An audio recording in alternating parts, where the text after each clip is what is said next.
नागपुरात ऑनलाईन गेमच्या नादात 17 वर्षीय मुलीने आत्महत्या केली। 12वीत शिकणाऱ्या मुलीने गळा चिरून आत्महत्या केली। मृत मुलगी death or life he game खेळत असल्याची माहिती।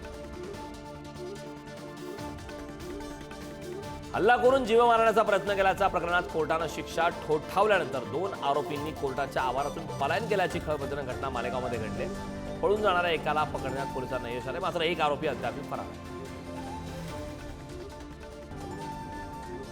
सांगलीतील मिरजेमध्ये खेळातील किरकोळ भांडणातून हवेत गोळीबार करण्यात आला। त्यामुळे मिरज शहर पोलिसांनी तातडीने घटनास्थळी धाव घेत गोळीबार करणाऱ्याला अटक केली। सोबतच त्याच्याकडून गावठी पिस्तूल जप्त करण्यात आले। या दरम्यान या घटनेमुळे मिरजमध्ये मात्र खळबळ उडाली। जालना शहरातील गायत्रीनगर भागात पैशाच्या देवाणघेवाणीतून एका व्यक्तीची निर्गुण हत्या करण्यात आली। हत्येच्या घटनेनंतर आरोपीने सदर बाजार पोलीस ठाण्यात आत्मसमर्पण केले।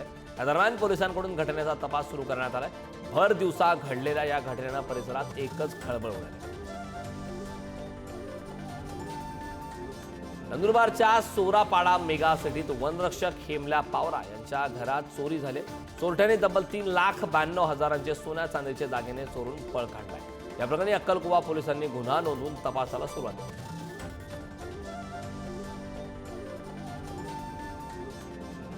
कर्नाटकच्या बेल्लारी जिल्ह्यातील एका खंडणी प्रकरणाची सध्या जोरदार चर्चा पाहायला मिळते। कारण एका प्रसिद्ध डॉक्टरचं अपहरण करून तब्बल 6 कोटींची खंडणी मागणाऱ्या अपहरणकर्त्यांनी नंतर चक्क या व्यक्तीला सरळ सोडून दिले।